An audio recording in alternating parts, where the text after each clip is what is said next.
अस्सलाम वालेकुम व्यूअर्स, मैं हूं उस्मान हैदर। आज आपके सामने रखनी है जी अहम तरीन डेवलपमेंट। इमरान खान ने आज ऐलान किया है। एक तो एहतजाज का ऐलान कर दिया गया है पूरे मुल्क में। इस दफ़ा जो एहतजाज का तरीकाकार है वो मुख्तलिफ रखा गया है पुलिस से बचने के लिए, वो आपके साथ शेयर करना है। दूसरा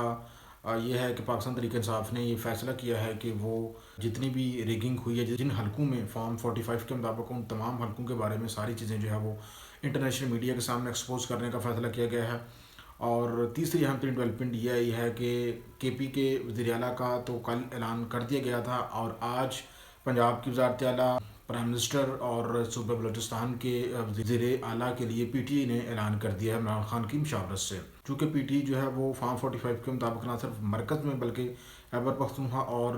बलूचिस्तान के साथ साथ पंजाब में भी जो है वो हुकूमत साजी का दावा करती है और कहती है कि उसको मैंडेट मिला है, और इसके मुताबिक जो है वो 2/3 मेजॉरिटी का जो है वो दावा कर रही है। इसके उनके पास जो है वो ज़बरदस्त किस्म के सबूत भी मौजूद हैं फॉर्म 45 के मुताबिक। इसी चीज़ को मद्देनजर रखते हुए चेयरमैन तहरीक इंसाफ इमरान खान ने आज जेल में जो है वो मुशावरत की है अपने जो पार्टी के दीगर लीडरान हैं, जिनमें असद कैसर हैं, जो अबूरी चेयरमैन हैं बैरिस्टर गोहर, उनके साथ भी मुलाकात हुई है। और असद कैसर ने जो है डेरा जेल के बाहर जो इमरान खान से मुलाकात के बाद अहम तरीन जो न्यूज़ दी है मीडिया से बातचीत करते हुए। इमरान खान ने एक तो ये कहा है कि वो तमाम पार्टियां जिनको रेगिंग के हवाले से शिकायत हैं उनके साथ जो है फौरी इंगेजमेंट करे और हुकूमत साथ को लेकर जो है वो तमाम पार्टियों को इकट्ठा करे।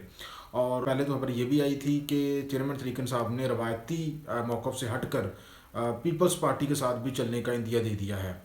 लेकिन बाद में फिर कुछ हल्के जो है वो इस खबर को फेक करार दे रहे थे, और शाम को अबूरी चेयरमैन जो बैरिस्टर गोहर हैं उन्होंने इमरान खान से मुलाकात की, तो उन्होंने बाहर आकर जो है इससे तरदीद की। उन्होंने कहा कि पीपल्स पार्टी और MQM और PMLN, इन 3 जमातों के अलावा बाकी किसी भी जमात के साथ जो है वो जो चेयरमैन तहरीक इंसाफ हैं इमरान खान, उन्होंने जो है वो सिग्नल दे दिया है, ग्रीन सिग्नल दे दिया है कि वो इन जमातों के अलावा किसी भी जमात के साथ जो है वो बातचीत कर सकती है हुकूमत साजी को लेके।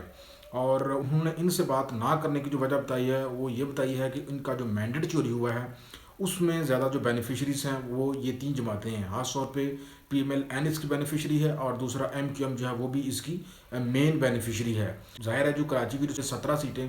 MQM को दी गई हैं वो PTI की सीटें थी, और उसमें PTI के जो उम्मीदवार हैं वो लीड कर रहे थे। तो उन सीटों को जो है बाद में उनके नताज रोक लिए गए, और वहाँ के जो PTI के जो लीडर हैं उनके पास फॉर्म 45 जो उनके पास मौजूद हैं,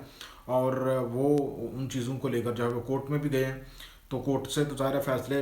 जो है वो टाइम लगेगा आते हुए। नून लीग जो है वो पंजाब के कई हलकों से बेनिफिशरी है। PTI के उम्मीदवारों के बकौल कई हलकों से जो है इनके उम्मीदवार जो है वो उसकी तकरीबन तादाद 45 से 50 के करीब हल्के बनते हैं, जिनमें एक तो कुछ हलकों में फॉर्म 45 के मुताबिक रैंकिंग की गई है, और कुछ हलकों में जो है वो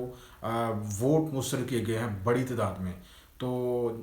उन वोट मुस्तरद करने का जो बराह रास्त फ़ायदा है वो नून लीग को हुआ है, उसके उम्मीदवार को हुआ है। तो इस वजह से खान साहब ने जो है इन जमातों के साथ इंगेजमेंट करने से इनकार किया, और दूसरा मुल्तान और साउथ पंजाब से कुछ सीटें पीपल्स पार्टी को जो है वो दी गई हैं PTI की। तो इस वजह से इमरान खान ने जो है वो सख्ती से हिदायत किया है कि इन 3 जमातों के अलावा बाकी तमाम जमातों के साथ आप इंगेजमेंट करें। अहम तरीन जो ब्रेकिंग न्यूज़ है वो ये है कि फजल रहमान के साथ भी जो एक रवायती टफल चल रही थी चेयरमैन तरीक इंसाफ की, अब उसके साथ भी चलने का जो है वो उन दोनों तरफ से ख्वाहिश का इजहार किया गया है। कल आपको याद होगा कि फजल रहमान ने भी रैगिंग के खिलाफ अलम जो है वो बुलंद किया, और उन्होंने इशारा दिया कि वो ऐसी तमाम जमातें जिनके साथ रैगिंग हुई है वो उनके साथ जो है वो चलने के लिए तैयार हैं। तो आज तहरीक इंसाफ ने भी जो है वो सिग्नल दे दिया है। तो आने वाले दिनों में हम देख सकते हैं कि फजल रहमान की जमात, पाकिस्तान तहरीक इंसाफ, और इसके अलावा Jamaat Islami, GDA, grand democratic alliance, इन सारी जमातों ने जो है वो धांधली के खिलाफ बड़े पैमाने पर मुल्क गिर एहतजाज का ऐलान किया है। और जो तरीके इंसाफ है उसकी तरफ से जो एहतजाज का इस दफ़ा जो तरीका इख्तियार किया गया है वो बड़ा ज़बरदस्त किस्म के एहतजाज का तरीका जो है वो मुतारफ़ कराया गया है। तरीका कुछ इस तरह से होगा कि अब जो है एहतजाज किसी शहर की एक जगह से निकलने की बजाय अब ये एहतजाज पूरे मुल्क में यूनियन कौंसिल लेवल पर निकलेगा, और हर वार्ड से निकलेगा, हर गाँव गली से निकलेगा। यूँ एक जगह से इकट्ठा जो है एहतजाज नहीं होगा, पूरे मुल्क में जो है वो छोटे छोटे कस्बों से लेके टाउन सतह पर एहतजाज होंगे, यूनियन कौंसिल सतह पर एहतजाज होंगे। तो इसका फ़ायदा ये होगा कि इस तरह से जो इंतज़ामिया है उसके पास इतनी नफरी नहीं होगी कि वो मुल्क की हर यूनियन कौंसिल में पुलिस को भेजेगी और फिर पुलिस जो है वो एहतजाज को रोकने में कामयाब होगी। تو یہ ایک بڑی زبردست قسم کی حکمت عملی ہے، اگرچہ اس بات سے بھی انکار ممکن نہیں ہے کہ جب یہ احتجاج کسی ایک جگہ پہ اکٹھا ہوتا ہے تو وہاں پہ پولیس پہنچتی ہے اور وہاں سے لوگوں کو گرفتار کر لیتی ہے۔ وہیں فضل الرحمان نے بھی تحریک چلانے کا اعلان کیا ہے کہ وہ اگرچہ اسمبلی میں بیٹھیں گے تحفظات کے ساتھ، لیکن وہ تحریک چلائیں گے احتجاج کے علاوہ۔ ادھر سندھ میں گرینڈ ڈیموکریٹک الائنس اور جماعت اسلامی نے بھی نتائج کو مسترد کر دیا ہے، اور یوں لگ رہا ہے کہ اس وقت جو فیصلہ ساز لوگ ہیں وہ بند گلی میں جا کر پھنس گئے ہیں۔ دوسری طرف پیپلز پارٹی نے نون لیگ کے صرف سپورٹ کرنے کا فیصلہ کیا ہے، اس کے ساتھ حکومت سازی میں جو ہے وہ بیٹھنے کا فیصلہ نہیں کیا۔ تو معاملات جو ہے بڑے گمبھیر ہو رہے ہیں۔ دوسری اہم ترین ڈیولپمنٹ یہ ہے کہ جی عمران خان صاحب نے اعلان کر دیا ہے جی جو پی ٹی کی طرف سے وزارت عظمیٰ کی امیدوار کا، اور عمر ایوب جو ہیں جو سابق صدر، سابق ملٹری ڈکٹیٹر صدر جو ایوب تھے، ان کے پوتے ہیں، پی ٹی اے کے سیکرٹری جنرل ہیں عمر ایوب، ان کو جو ہے وزارت عظمیٰ کے لیے نامزد کیا ہے، اور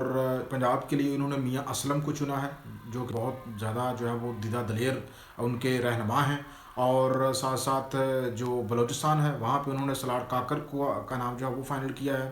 اور اس حوالے سے جو ہے جو پارٹی کے دیگر جو رہنما ہیں ان کو حکومت سازی کے لیے مطلوبہ ریکوائرمنٹ جو ہے مطلوبہ فگرز پورا کرنے کے لیے تمام جماعتوں کے ساتھ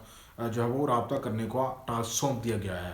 تو یہ جو ہے یہ ڈیولپمنٹس ہمارے سامنے آئی ہیں، اور دوسرا جو طریق انصاف نے پورے پاکستان میں جہاں جہاں سے بھی فارم 45 کے مطابق طریق انصاف کے امیدواروں کا مینڈیٹ چھینا گیا ہے، ان تمام امیدواروں کو کل ایک جگہ پہ اکٹھا کرنے کا فیصلہ کیا ہے، اور وہ فارم 45 کے مطابق ایک جگہ پر اکٹھے ہوں گے، پریس کانفرنس ہوگی، اور اس میں نیشنل اور انٹرنیشنل میڈیا کے سامنے یہ ساری چیزیں جو ہے وہ ایکسپوز کی جائیں گی۔